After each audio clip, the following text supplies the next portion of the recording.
Hi everyone, I'm Dwight Woods with Bushway Works, and I'd like to talk to you about how we're bringing innovation to fair chance employment by building tools that make hiring faster and fairer while also helping employers stay compliant.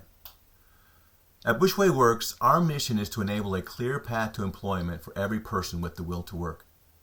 We see a future where the use of the Bushway Opportunity Score as part of the background check will lead to a positive impact for people with conviction records, as well as their families and communities. We know that many commonly held beliefs about people with criminal records are simply wrong. The stigma is often summed up in the phrase, once a criminal, always a criminal. But the evidence tells a very different story. People change. Decades of research show that most individuals with past convictions eventually desist from crime.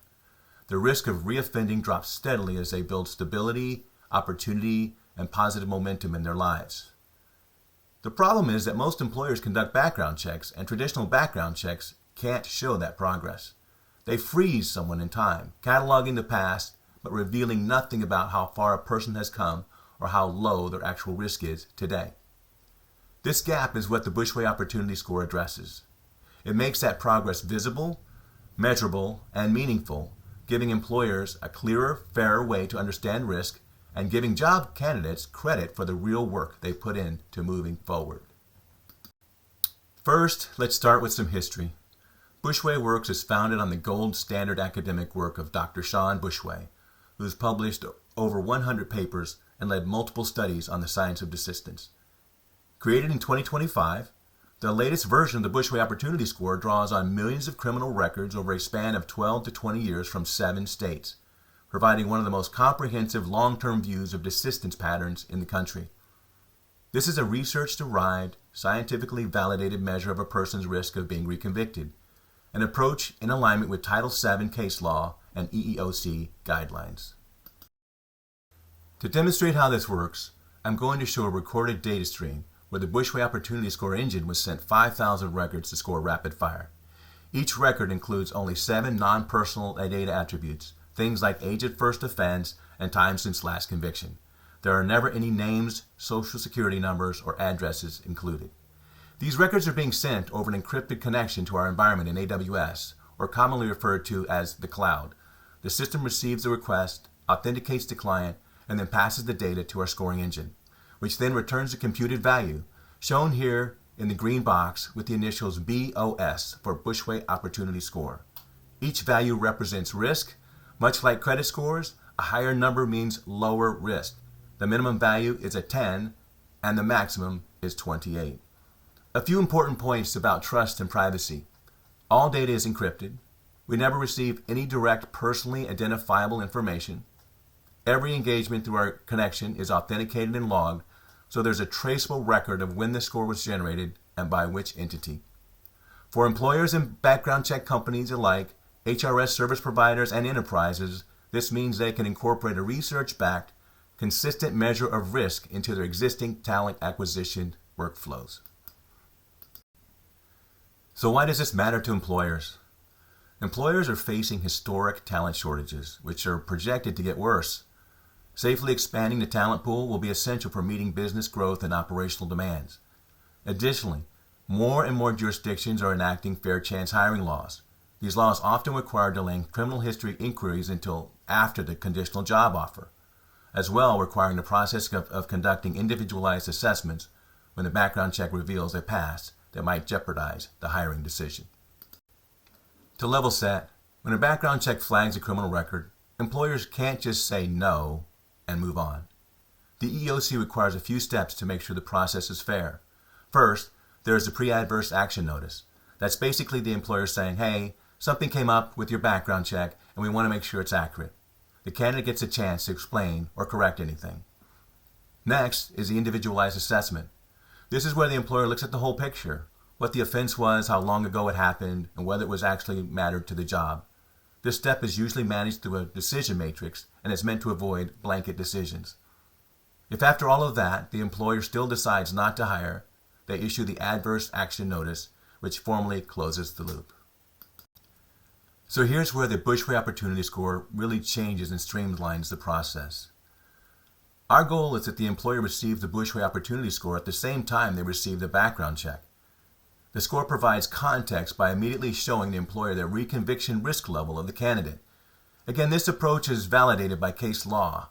If you reference L versus SEPTA, where the court determined that risk of reconviction was an appropriate factor to take into consideration, and that employers should try to identify those with low risk to satisfy their staffing needs.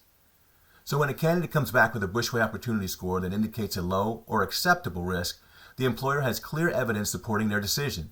They can feel more confident moving forward with the hiring without having to go through the full, time-consuming, individualized assessment process.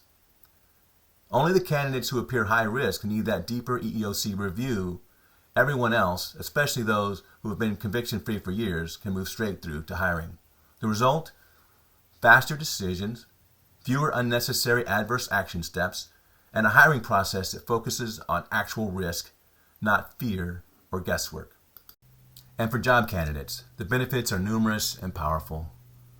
We began this presentation with the statement that people change over time, and the Opportunity Score clearly demonstrates that fact.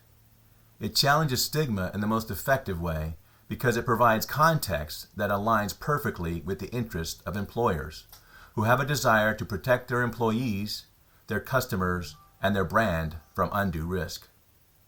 It directly supports the individualized assessment process that we spoke of earlier that is required by fair chance hiring laws. And because the score changes with age and time since conviction, it helps candidates tell the story of their journey. A word about the process. Background checks can stall hiring for days or weeks, and delays often work against formally justice-involved applicants. Properly used, the score makes decisions faster, clearer, and more structured, reducing risk for the employer and speeding up the hiring process. To summarize, because the score quantifies risk objectively, we believe employers will be more willing to move forward with candidates they may have otherwise excluded in the past. And because job rejections for people with records happen so often, even a small improvement in the hiring rate can impact tens of thousands of job applicants each year and their families. As I close out this discussion, we return to the output of the scoring engine. The chart on the right is a distribution graph of those 5,000 scores. The graph is oriented to reflect the highest risk on the left, and as the values move to the right, they reflect lower risk. For comparison, the scores on the far right represent people with the same risk of conviction as a 30-year-old who has never had a conviction. Think about that for a moment. Individuals who have put their past behind them and now statistically appear as if they'd never been convicted in the first place. You can also see that looking at the totality of the 5,000 records, most of the candidate pool is grouped in the moderate to low risk scores on the right. In fact, the total number of moderate to low risk candidates is more than double the higher risk candidates on this graph. Many of these candidates on this graph have a far lower risk of reconviction than employers assume, which is why we believe that more people with a past can be hired and will be hired. So big picture, behind every group of scorers on the right side of this curve represents people who have moved forward, living conviction-free and signaling change through action. Now employers can see that progress too. This data confirms what many previously justice-involved individuals already know about themselves, that they are both capable and trustworthy. I'll close by saying that it's time for hiring decisions to reflect real risk and not stigma. And if you'd like to learn more, please go online to bushwayworks.com or bushwayopportunityscore.com. Thank you so much for your time and attention.